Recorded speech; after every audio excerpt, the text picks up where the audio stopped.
Parece. Parece. Eu não falei em abertura de capital. Eu falei só para outra candidatura entender, né? Só para outra candidatura entender, parece que não consegue entender, mas tudo bem, vamos tentar explicar. É o seguinte, nós vamos fazer o Fluminense S.A. Né? Fluminense S.A., que não é uma empresa de capital aberto. O Fluminense S.A., ele virá a partir do Fluminense Futebol Clube. Né? Então vamos ter cotas, vamos admitir, mais ou menos é esse o valor, que o Fluminense vale a 200 milhões de dólares. Né? O que nós vamos fazer? O Fluminense S.A., né, nasce do Fluminense Futebol Clube, e nós vamos oferecer as cotas aos sócios do Fluminense. Né? Então, vamos dizer que os sócios do Fluminense comprem 20 milhões de dólares, né, dos 200, sobram 180. Aí nós vamos oferecer esses 180 milhões de dólares a tricolores ilustres, né, que tem fundos de investimento. Né, preciso citar o nome deles. Há vários tricolores que hoje gerenciam fundos de investimento e que já acenaram com interesse de comprar as cotas. Depois, nós vamos pulverizar. Né? Vamos admitir que 30 milhões de dólares tenham sido comprados. 20 mais 30, 50. Né? Faltam 150 milhões de dólares. Tá certo? Bom, aí você vende para a torcida. Né? Vamos admitir que a gente venda 20 milhões de dólares para a torcida. Sobram 70. São 70 milhões, sobram 130. E aí você vende para fundo de investimento internacional. Tá certo? O que não for vendido é do Fluminense Futebol Clube. É essa matemática que nós estamos fazendo. Mas a abertura de capital é para o futuro. Mas 200 milhões de dólares é um valor muito pequeno para fazer abertura de capital. Mas há um plano de negócio, evidentemente que há um plano de negócio já mostrado para bancos, de novo, o mais importante banco de investimento. Aliás, a outra candidatura sabe disso, porque o vice-presidente-geral esteve comigo no banco. Esteve comigo no banco, testemunhando reuniões que nós tivemos com o banco. Né? Esteve comigo no banco. Tá certo? Porque eu queria deixar esse projeto para o Fluminense, sinceramente, porque eu acho que esse projeto ele é acima das candidaturas, ele é a saída para o Fluminense e a saída para o futebol brasileiro. Então, a pergunta feita, a hipótese dela é falsa, né? Que haverá abertura de capital nesse momento. Tomara que haja um pouco mais à frente.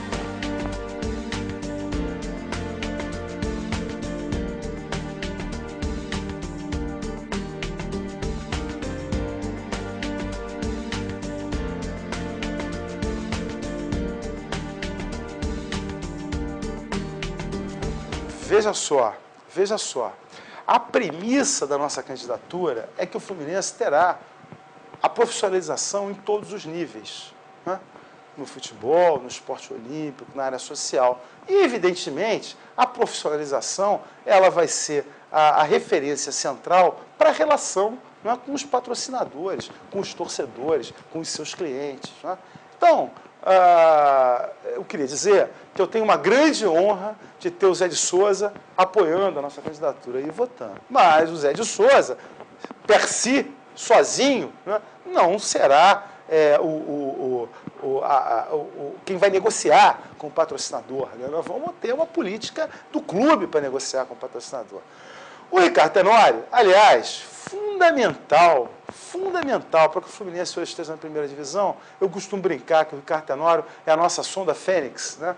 Lembra só? A sonda Fênix foi aquela que tirou os mineiros, tá certo? Do Chile, né? Lá debaixo da mina. O Ricardo Tenório foi quem, na verdade, tirou o Fluminense, né, daquela situação dificílima que estava no ano passado para sair da segunda divisão. Ricardo, esse mérito, né, e essa insígnia está gravada no currículo do Ricardo. O Ricardo, né, também, eu tenho convivido com ele todo dia, toda hora, por causa da campanha. O Ricardo também usa o mantra que a gente tem na campanha. Né? Fluminense, né, o capitalismo, não tem ódio nem amor por ninguém, só tem interesse. O que vamos fazer com a Unimed é sentarmos à mesa e discutirmos adultamente as nossas questões.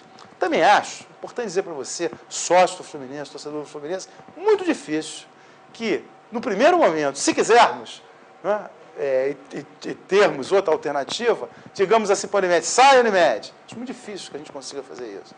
Da mesma maneira, acho muito difícil e muito improvável que a Unimed faça a mesma coisa com o Fluminense. Por que isso? Porque há contratos, né? Por exemplo, o contrato do nosso centroavante, ele é um contrato em que vai até 2014 e que, na verdade, os direitos federativos são do Fluminense e os direitos de imagem são do patrocinador. Então, se a gente resolve se separar em 2011, né, essa relação do que vai acontecer com os direitos federativos e os direitos de imagem, isso tem que ser negociado. Então, eu acho muito difícil, né, que essa questão da separação, né, ela se dê, né, e principalmente se dê rapidamente no primeiro momento.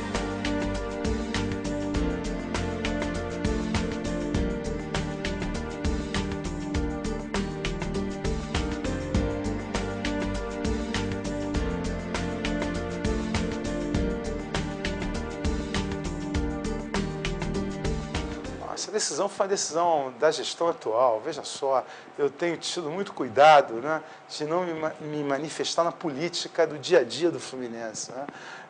Na verdade, eu tenho abdicado de discutir questões do dia a dia, do futebol, do esporte olímpico. Foi a decisão do presidente, né, decisão do presidente. Decisão até por conta de questões relacionadas à contabilidade do clube, né.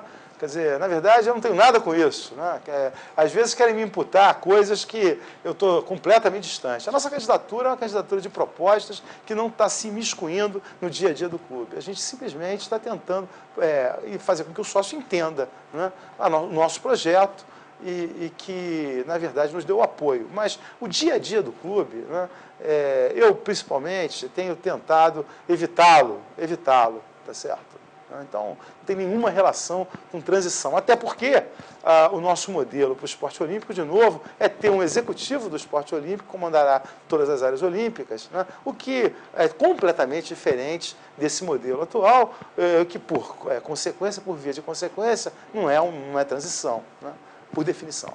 Não, o que eu preciso, o que eu vou até aí para o nosso torcedor, eu queria de novo bater nessa questão, né? Nós vamos abrir o Fluminense, né, para ser comprado por sua torcida.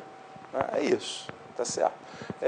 Então, e aí nós vamos ter recurso, né, para fazer arena, e é isso, tá certo? Então, eu queria insistir que o modelo que eu estou propondo é absolutamente diferente, tá certo, desse modelo tradicional que vem vigindo no futebol brasileiro. Aliás, na verdade, o que me motiva, né, a ser candidato é, primeiro, a decadência, né, que o Fluminense vem tendo nos últimos 25 anos. Decadência essa que pode ser observada, primeiro, pela dívida que o Fluminense tem, né? Atenção, dívida que não foi gerada nessa gestão, não, hein? A gestão do presidente Orcade. Dívida que foi gerada ao longo do tempo. O presidente Orcade, nessa gestão, o que ele fez simplesmente foi atualizar o balanço, né? Atualizar o balanço. Não foi nada mais do que isso. Tá certo? Claro que ele gerou dívida também, operacional, mas a dívida toda não foi gerada nele, não. Foi gerada ao longo do tempo. Mas, enfim, o primeiro ponto é a questão da dívida, que é elevada, né, segundo o balanço atual. O segundo ponto que demonstra a decadência do Fluminense é a questão do orçamento. O Fluminense tem hoje um orçamento que é mais ou menos a metade do orçamento dos principais clubes brasileiros em orçamento, a saber, Corinthians e Internacional, né? Então, não se pode conviver, ser grande, tá certo, tendo tamanha desvantagem financeira, tamanha desvantagem econômica. O terceiro ponto também, que está sendo constatado por várias pesquisas, é a redução relativa da torcida do Fluminense, né? A torcida do Fluminense, em diversas pesquisas, do Ibope, do Datafolha, pesquisas independentes, por institutos independentes, mostram uma decadência relativa da torcida do Fluminense. Quer dizer, esses três indicadores e a possibilidade da gente dar um choque de capitalismo, tendo em vista a agenda esportiva do Rio de Janeiro, tendo em vista a abundância de capitais hoje existentes no mundo, né? Tendo em vista o ineditismo e a necessidade do futebol brasileiro se profissionalizar, é que me fazem ser candidato a presidente do Fluminense. Então, é muito difícil dizer se o projeto é para 3 ou para 6 anos, né? Na verdade, o projeto, nesse momento, é para terça-feira da semana seguinte, que é a eleição, né? Uma vez a eleição, se o sócio nos der a honra, né, de presidir o Fluminense, aí nós vamos fazer um projeto de 3 anos, tá certo? Vamos lutar para melhorar o Fluminense. E aí, no final de 3 anos, a gente avalia, né? Então, não tem nenhuma projeção maior do que caminhar, né, esse caminho por 3 anos. A partir daí, a gente avalia, né? Na verdade, é assim, né? Quer dizer, na verdade, os resultados, as necessidades, as carências, o nível de efetividade daquilo que a gente planeja é que vai ser determinante, né? Numa nova eleição. Então, eu queria agradecer a Globo.com o convite, queria dizer da minha honra de poder colocar o meu nome, né, à disposição do sócio, dizer que, se eu puder sugerir alguma coisa, né, é que vejam os debates, né, que houve até então, para que possam avaliar qual é a melhor candidatura. E para avaliar, também é uma sugestão, quer dizer, pelo menos 3 questões são fundamentais. Primeiro, a história de cada um, né? Acho que o eleitor, o sócio do Fluminense, tem que ter a responsabilidade de comparar, né, o que cada um fez na vida. Tá certo? Segundo, avaliar os projetos, né? O que transforma, o que não transforma, o que dá sustentabilidade, o que não dá sustentabilidade, evidentemente, a curto prazo, mas também a longo prazo. E terceiro, né, é verificar se o candidato é capaz de fazer os projetos, né? Então, são as 3 questões que eu acho centrais na decisão do voto. Eu queria pedir, no final, o seu voto, sócio do Fluminense. E queria pedir ao torcedor do Fluminense que está nos vendo, que, se não for sócio, que ache um sócio, né? Que aposte na nossa proposta, que é a proposta de transformação, de fazer o Fluminense um clube empresa, de fazer o Fluminense grande de novo no século XXI. Muito obrigado.